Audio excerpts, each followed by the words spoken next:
I love Pokemon. It was the first game I ever really got into when I was young.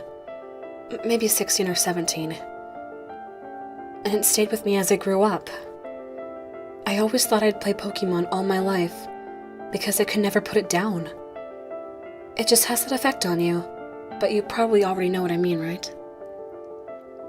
I guess I was a bit older than the average Pokemon fan when I got my hands on my first game, which I remember being a copy of Pokemon Blue.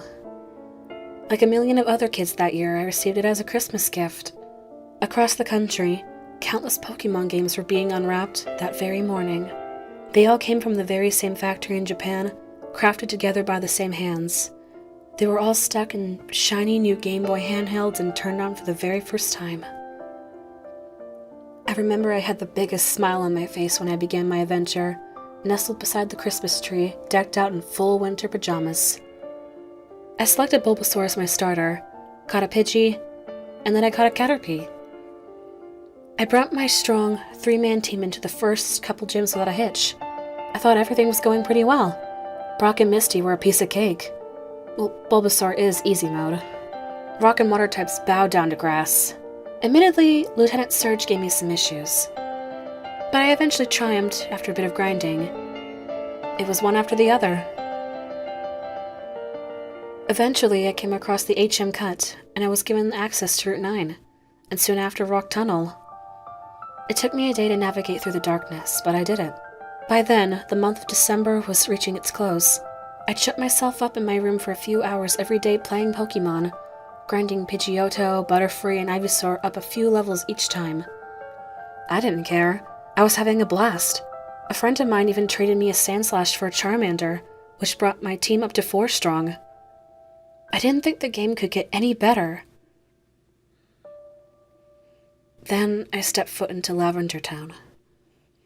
For a few seconds, I stared at my Game Boy's screen as the color scheme turned gloomy. The music began playing and I made a face. Lavender Town's music was melancholy and sad.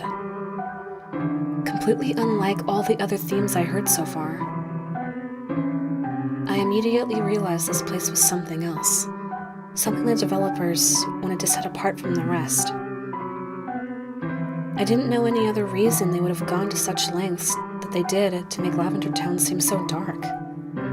The haunting music followed me into every building, even the Pokemon Center. No longer smiling, I waited impatiently for Nurse Joy to heal up my pals. As the depressing sounds wore on, I thought they'd never end. Having hung around Lavender Town long enough, I made my way to the western exit. Everything was going according to plan until I realized I had majorly goofed and forgot to check out the town's main feature, the Pokemon Tower. Lying back on my bed, I pulled the Game Boy close to my face and squinted. Pretty much everything was hard to see because of the Game Boy. It obviously didn't have a backlight, so I turned on my room's lamp and glanced out the window. It was maybe 9 or 10 p.m. about then. Everyone in my house was going to head off to bed soon, but I decided to play on. As I walked into Pokemon Tower and talked to the depressed NPCs, I began to lose some of my focus. My eyelids were getting heavy and I was mashing buttons subconsciously. I didn't realize it, but I had talked to the same girl over and over and over again. Her dialogue filled the bottom of my screen several times. Growleaf, why did you die? Growleaf, why did you die? Growleaf, why did you die? It was weird how the characters always say the same thing over and over again. You'd think it was an error or something, that these poor NPCs are glitchy fragments of real people, doomed to say the same thing over and over and over until the end of time. Well, here at least it seemed fitting. They were only mourning after all. I progressed up the levels of the tower, beat my rival, and entered the floor with the mystical healing pad.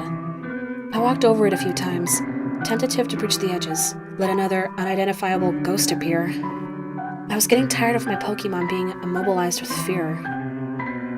While facing one of the Pokemon tombs, I selected Sandslash and scrolled through his options.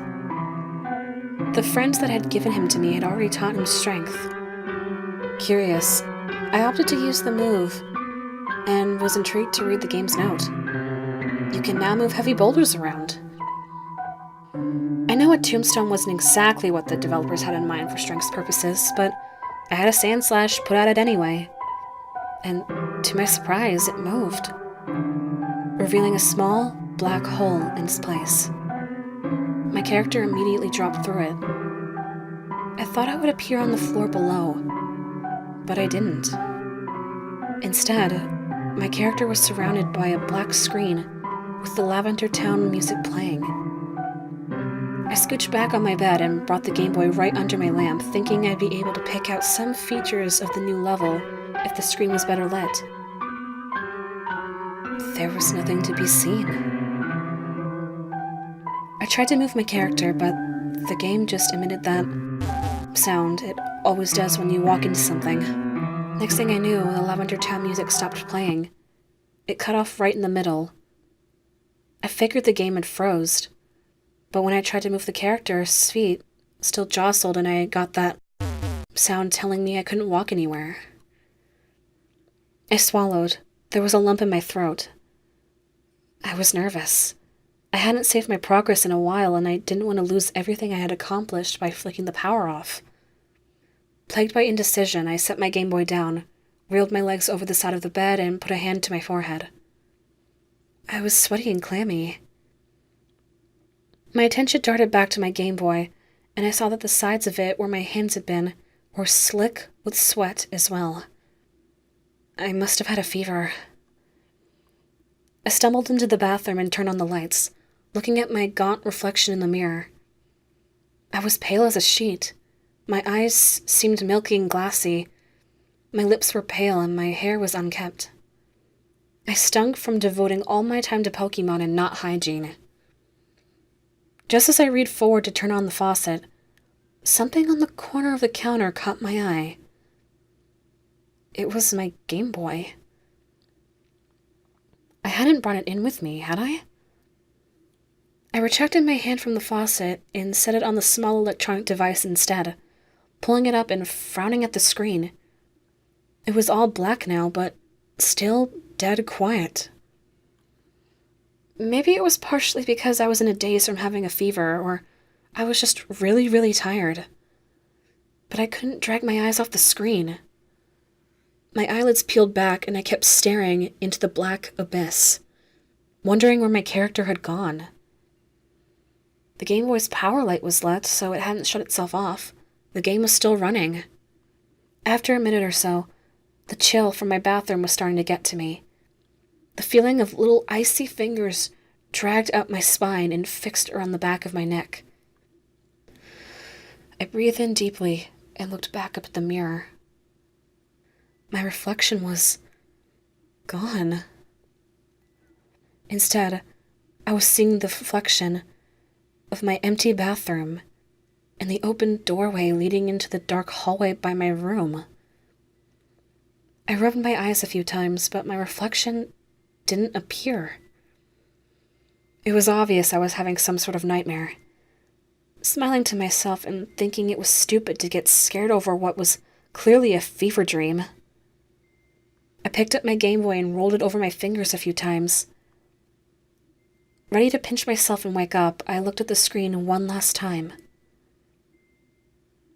and froze. I was now looking into a very pixelated, distorted version of my reflection. My fingers were digging into my temples. Music started playing and got louder and louder, even though I wasn't touching the volume dial. It wasn't Lavender Town's theme. It was eerier, less constructed. It didn't take me a minute to realize it was the song being run backwards. I dropped the Game Boy, which clattered against the bathroom tile.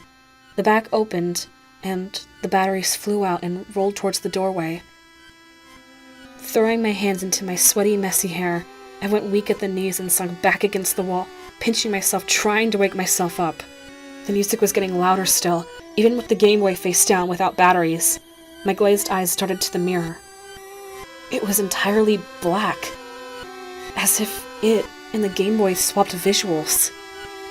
My heart began beating really fast, and I could feel those icy fingers scraping down my back, forcing me to look over my shoulder.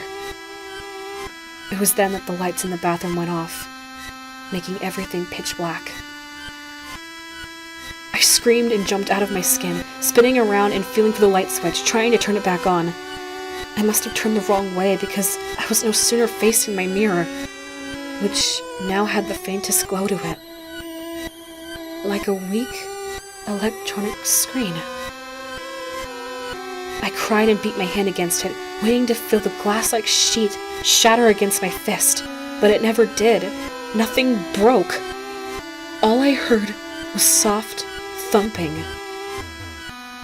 I spun away and tried to feel around the darkness, but it was as if all the walls had closed in around me. The music was blaring in my ears, hot and unnerving, making my head want to burst. Tears streamed out of my eyes as I struggled, but there was nowhere to go.